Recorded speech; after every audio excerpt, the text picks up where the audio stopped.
السلام علیکم ورحمت الله وبرکاته. ملګرو په 400 اوتمنځو علاقه کې یو بدبخته زوی را پاسېدلی دی چې خپل پلار یې په چاړه باندې حلال کړی دی او خپل پلار سره ډیر غټ ظلم کړی دی. ملګرو زوی په څه خبره مجبور شو چې چاړې را واغستله او خپل پلار ته په مری باندې کېښودله او خپل پلار یې حلال کو. نو ملګرو اوس یې هغه زوی پولیسو ګرفتار کړی دی او هغه د خپل پلار د مرګ په باره کې ټول حقیقت بیان کو. ملګرو که تاسو په ویډیو کې د هغه بدبخته زوی خبرې اوریدل غواړئ نو مهرباني وکړئ. کو تاسو زموږ چینل کې نوی وئ نو زموږ د چینل مهادر سره سبسکرایب کړئ او خوا کې ورسره د ټلۍ بټن ووهئ چې تاسو ته زموږ خبر ډیر زر در رسي. ملګرو دا دردناکه واقعه په ضلع 400 تحصیل تنګي علاقه کې راغلی ده چې هلته کې یو بدبخته زوی را پاسېدلی دی چې هغه د جایداد دپاره خپل پلار په چاړه باندې حلال کړی دی او خپل پلار سره ډیر غټ ظلم کړی دی. ملګرو اوس یې هغه زوی دا خو ویلی دی چې زه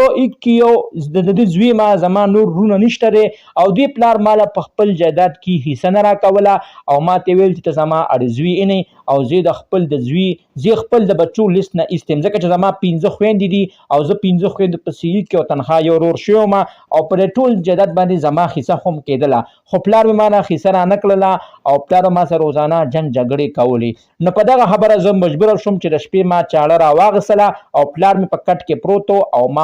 او ما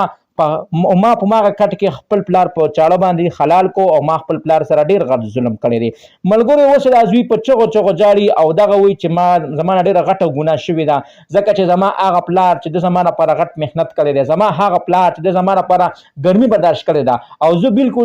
بالکل د پلار هغه محنت هغه خوارې ته ونه کتل. نن سبا چې زما د دوسه خپل ځواني ده دومره خپل باډي بلډر ما دا ټول خواري محنت زما د پلار ده ځکه چې زما پلار به خواري مزدوري کوله دیړي به کوله او کور ته پیسې راوړلې خو به داسې خبره جوړه شوه چې زه اوس په دې خبره ډیر سخت خفه یم.